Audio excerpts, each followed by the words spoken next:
Hello नमस्कार। कैसे हैं आप सब लोग? आशा करते हैं सब अच्छे होंगे, मस्त होंगे, स्वस्थ होंगे। तो आज का जो हमारा टॉपिक है मेष राशि मार्च 2024, तो इसके बारे में थोड़ा सा बताने की कोशिश करते हैं। तो इसे समझ लीजिए आप। पहले मेष राशि के बारे में जान लेते हैं, ठीक है ना। मेष राशि जो अपने आप में पहली राशि है, तो आज समझ सकते हैं कहाँ पर है, पहले नंबर की राशि है।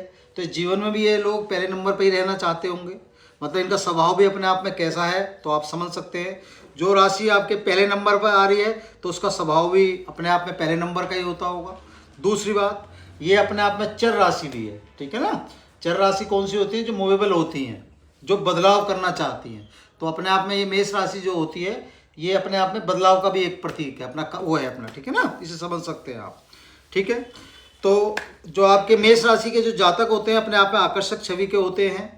इन्हें अपनी लाइफ में हर चीज़ क्लियर चाहिए और नंबर परफेक्ट चाहिए, और चतुर बहुत होते हैं। अपना काम निकालना जानते हैं लोग। इन्हें पता है कि सामने वाले के दिमाग में क्या चल रहा है, नहीं चल रहा है, लेकिन अपना सीधा बन के अपना काम निकाल लेंगे। तो अपने आप में तेज लोग होते हैं, और दूसरे की कमियां पता है इन्हें, लाख कमियां हैं, सामने वाले में लाख खामियां हैं, लेकिन उसके बाद भी अपना सीधा भोला बन के अपना काम चला लेते हैं। तो कुल मिला के राशि समझदार राशि है, अच्छी राशि है।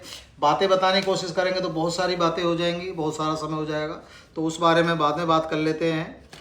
फिलहाल वीडियो शुरू कर लेते हैं।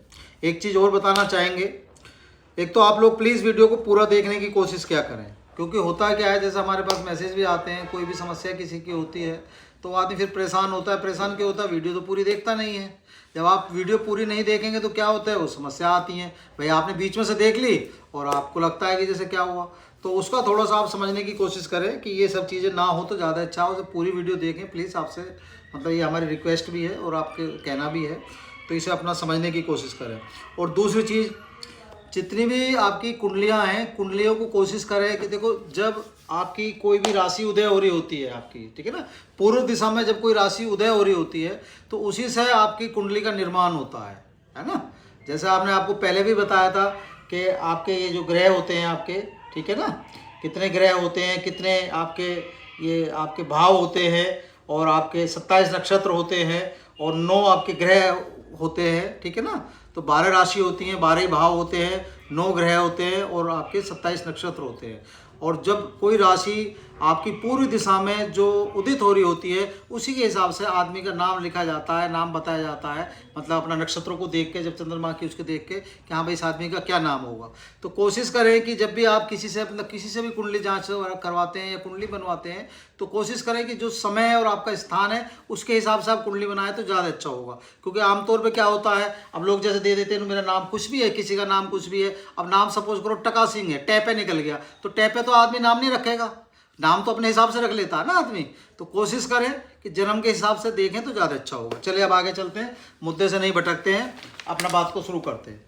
तो 7 मार्च तक शुक्र का होना और 15 मार्च तक मंगल का उच्च का होना, यह दर्शाता है कि 15 मार्च तक आप नई नौकरी या कोई भी नया काम कर सकते हैं। आपको ऐसे में अपने घर में पिता का साथ भी मिलेगा, पिता के से संबंध भी अच्छे होते दिखाई दे रहे हैं। पंचम भाव पर दृष्टि पड़ने के कारण लॉटरी या ट्रेडिंग का फायदा होता नजर आ रहा है। शुक्र आपका आय के स्थान में होना, ठीक है ना, क्योंकि यहाँ आ जाएंगे आपका इधर होना, ठीक है ना। शुक्र का आपके आय स्थान में होना और 7 मार्च से होना, मतलब 7 मार्च के शुक्र आपके इसमें आ जाएंगे। आपके जीवन में जो लोग परिवर्तन करना चाहते हैं उनके लिए बहुत अच्छा होगा। नौकरी या व्यवसाय 7 मार्च के बाद बहुत अच्छा है आपके लिए, आप कर सकते हैं। कोई नया काम या नौकरी वगैरह नया करना चाहते हैं तो आपके लिए बहुत उत्तम समय है। इस समय का आप पूरा फायदा उठा लें, है ना। ऐसे में पूरे महीने पंचम भाव पर शुक्र की दृष्टि पड़ने वाली है, ठीक है ना।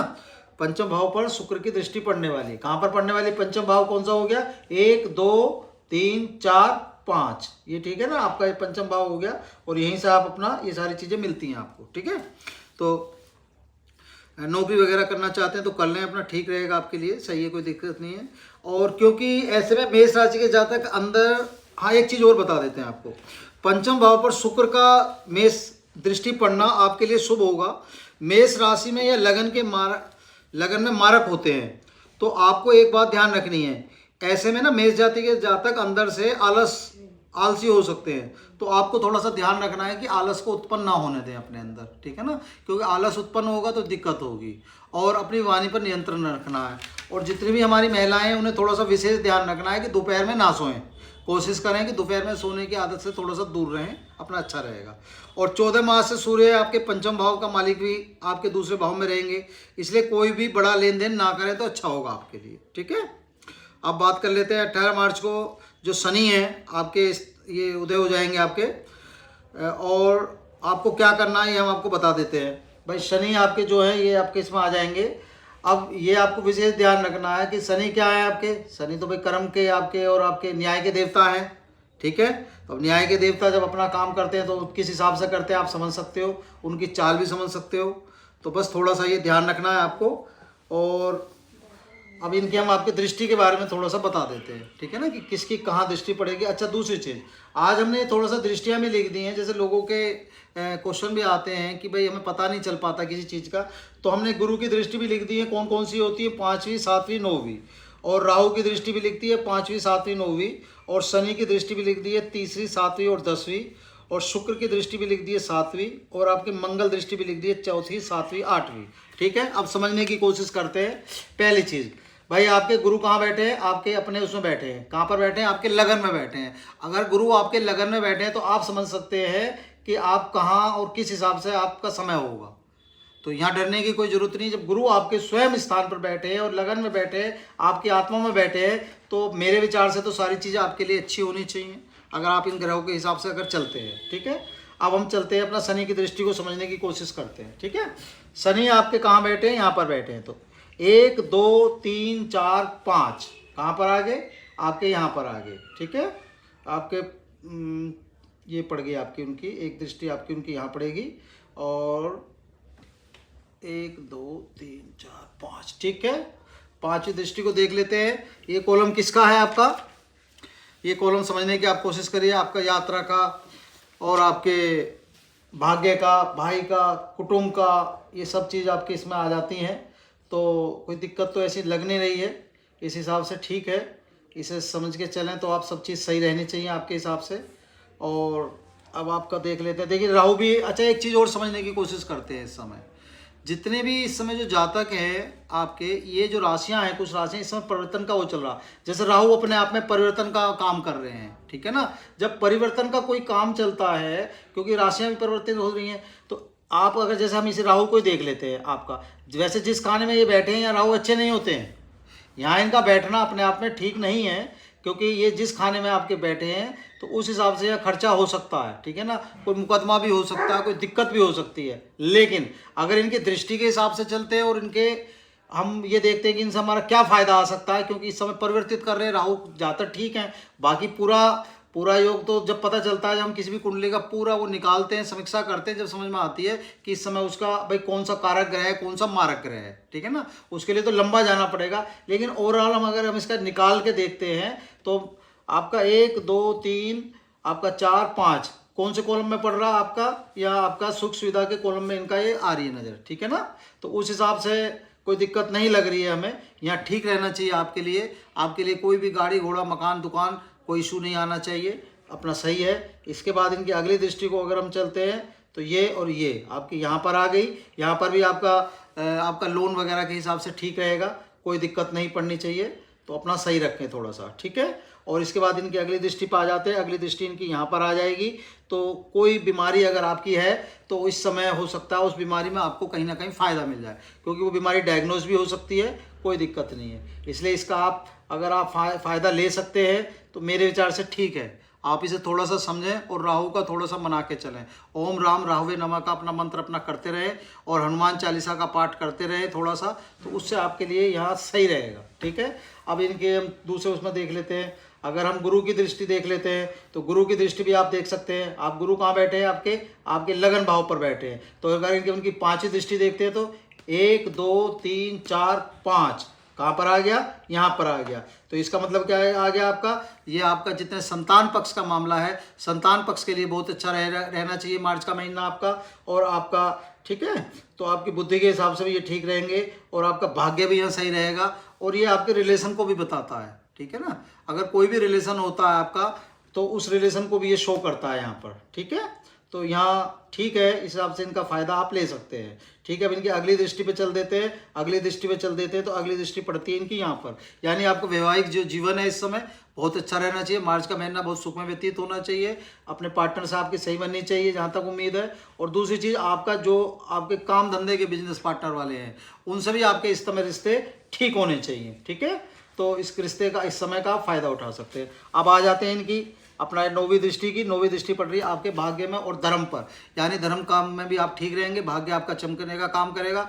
गुरु को बना के चलें, थोड़ा सा गुरु की पूजा पाठ अपना जैसे भी आप कर सकते हैं उस हिसाब से अपना करें। कहें तो हम उपाय बता देंगे, उपाय आपको बता देंगे, ठीक है। तो गुरु का ओवरऑल आपका ठीक है, कोई दिक्कत नहीं है, ठीक है। अब आ जाते हैं हमारा सूर्य। बस आपका कोई ऐसा लग नहीं रहा है कि आपका मार्च का महीना है कि कोई दिक्कत वाला महीना है। बस थोड़ा सा ये है कि आपको थोड़ा सा क्या ध्यान रखना है कि 14 मार्च से सूर्य जो है पंचम भाव का मालिक है, तो इसलिए कोई भी बड़ा लेन देन ना करें आप, ठीक है ना। बड़े लेन देन से आपको बचना है, बड़ा लेन देन आपके लिए समस्या पैदा कर सकता है। तो छोटा जो भी अपना काम धंधा अपना जिस हिसाब से चल रहा है उस आप चला लें, ठीक है। अच्छा चलिए, अब आ जाते हैं आपका मीना साजी का एक क्वेश्चन आया था, उनका शादी से संबंधित, आपका मुंबई से। तो उन्होंने पूछा था कि भाई 2024 में मेरी शादी हो जाएगी या नहीं हो जाएगी, जिसके भी बारे में पूछा था। तो उन्हें हम बताना चाहेंगे भाई, जो आपकी कुंडली शो कर रही है उस हिसाब से तो आपकी शादी हो जानी चाहिए थी, लेकिन अगर कोई बात नहीं, अगर फिर भी नहीं हो रही है तो कुंडली के हिसाब से जो जहाँ आपके गुरु बैठे हैं, क्योंकि आपके भी आपकी कुंडली के हिसाब से भी जो आपने हमें समय भेजा है उसके हिसाब से आपके गुरु यहाँ पर बैठे हैं, ठीक है ना। तो आपके जब यहाँ पर बैठे हैं तो उस दृष्टि से अगर हम यहाँ देखते हैं तो आपके अफेयर संबंधी हमें दिखाई देता है कि हो सकता है, अगर अफेयर संबंधी कोई ऐसा मामला है तो प्लीज़ आप अपने माता पिता से बात करके उस चीज़ को क्लियर कर लें, ठीक है ना। और चंद्रमा आपके कहाँ बैठे हैं, चंद्रमा आपके यहाँ पर बैठे हैं, तो चंद्रमा क्या है, मन का कारक है, ठीक है ना। उस हिसाब से भी ऐसा नहीं लग रहा है कि आपकी शादी नहीं होनी चाहिए थी, शादी हो जानी चाहिए थी। लेकिन या फिर कोई अगर कुंडली में कोई दोष है तो किसी अच्छे आदमी से आप उसे अपना जचवाने का काम करें। जो हमें दिखाई दिया, हमें जो दिखाई दे रहा है आपका, जिस हिसाब से अब समय जो चल रहा है आपका बिल्कुल उचित समय चल रहा है। आप अगर थोड़ा सा भी ध्यान रखें और अपने हिसाब से चलेंगे तो शादी आपकी होती दिखाई दे रही है, कोई दिक्कत नहीं है। आप मज़े में शादी आपकी 2 महीने में 3 महीने में जैसे अब अपना होगा आप करने का आपका हमें दिखाई देता है, जो दिखाई देता है, इसलिए हमने बता दिया। क्योंकि आपके जो कुंडली के ग्रह हैं, क्योंकि आपके कहाँ बैठे हैं भाई, आपके गुरु यहाँ बैठे हैं, ठीक है ना। तो उस हिसाब से भी मतलब बहुत अच्छा योग दिखाई दे रहा है, कोई ऐसा दिक्कत नहीं दिखाई दे रही है। क्योंकि आपके दो ग्रह आपके केंद्र स्थान में बैठे हैं, आपके गुरु यहाँ पर बैठे हैं और आपके चंद्रमा आपके यहाँ पर बैठे हैं। जब 2 ग्रह हमारे केंद्र स्थान में बैठे हैं तो बड़े उत्तम उसमें बैठे हैं, तो मुझे नहीं लगता कि दोनों ग्रह कहीं दिक्कत देंगे। तो दोनों ही चीज़ अपनी सही हैं और गुरु आपके वैवाहिक उसमें अपना काम ही करते हैं, कोई दिक्कत। क्योंकि उनकी 5वीं जो दृष्टि पड़ रही है, उनकी जो दृष्टि यहाँ पड़ रही है, कॉलम ही आपका भाव ही उसका है। और इसलिए आज हमने भाव भी आपके लिख दिए, आपका क्वेश्चन का भी उत्तर हमने आपके देने की कोशिश करी, आप समझे। दूसरा क्वेश्चन आपका अभिषेक मिश्रा जी था, वो बड़े निराश हैं जो भी उन्होंने लिखा। जीवन में एक तो पॉजिटिव रहना सीखिए आप, क्योंकि पॉजिटिव रहेंगे जब भी काम चलेगा, ठीक है ना। आपने लिखा भाई ठीक है, आप परेशान हैं कि भाई सबकी कुंडली सबका देख लिया, आपका भी देख लेते हैं, तो बात किसी का देखिए मत, आप मन से देखिए। सबसे पहले समझिए, उसमें समझने की कोशिश करिए। अगर आप समझ सकते हैं तो सारी चीज़ अच्छी है। क्योंकि होता क्या है, आमतौर पर आदमी इंस्टेंट रिजल्ट चाहता है किसी भी चीज़ का। अगर हम आपसे कहने लगे जी आप पतला हो ले, और पतला होने के लिए आप 1 महीना दौड़ लगा लो, तो आप दौड़ लगाना पसंद नहीं करोगे। क्या आमतौर पर पसंद करता है आदमी? आमतौर पर पसंद क्या करता है? आमतौर पर सिर्फ ये पसंद करता है कि मुझे कोई ऐसी गोली दे दो जिससे मैं पतला हो जाऊँ। तो ऐसी भैया कोई गोली नहीं होती है, सिर्फ मेहनत से ही सारे काम होते हैं। कर्म करो, मेहनत करो और जीवन में पॉजिटिव रहो। इसलिए हम हमेशा आप लोगों से क्या कहते हैं कि हमेशा जो आपके नित्य कर्म है, नित्य कर्म अपना ठीक रखो। क्या रखो? अपना कोशिश करो कि सूर्य को अर्घ दो, हनुमान चालीसा का पाठ को, भोलेनाथ पे जल चढ़ा सकते हो तो चढ़ाते रहो। उससे क्या होगा, आपको कभी भी किसी भी आदमी की, मुझे नहीं लगता कि आपको किसी भी आदमी के उपाय की जरूरत है। जो आदमी रेगुलर है उसे कभी किसी चीज़ की जरूरत नहीं है। बाकी ये घर है, ये ग्रह हैं, हम लोग इसे बताने की कोशिश इसलिए करते हैं जिससे आप समझ सकें। तो मेष राशि का जो हमने बताने की कोशिश करी है आपको, राहु की स्थिति बता दी है, शनि की स्थिति बता दी है आपको, और आपका गुरु की स्थिति भी बता दी है। और ये बताने की कोशिश करिए कि महीना आपका सही है, अपना कोई दिक्कत नहीं है। पूरा महीना मेरे विचार से सुख में अपना व्यतीत हो जाना चाहिए आपका, ठीक है। बस आप इसे अपना थोड़ा सा जो ग्रह है इसे उतार लें इस बोर्ड को और कोशिश करें, इसे समझने की कोशिश करें अपने जीवन में, ठीक है ना। तो आपका ठीक होना चाहिए। बस आज अपनी वाणी को विराम देते हैं और इस बार अपना वीडियो को अपना ख़त्म करते हैं। ठीक है, नमस्कार, धन्यवाद।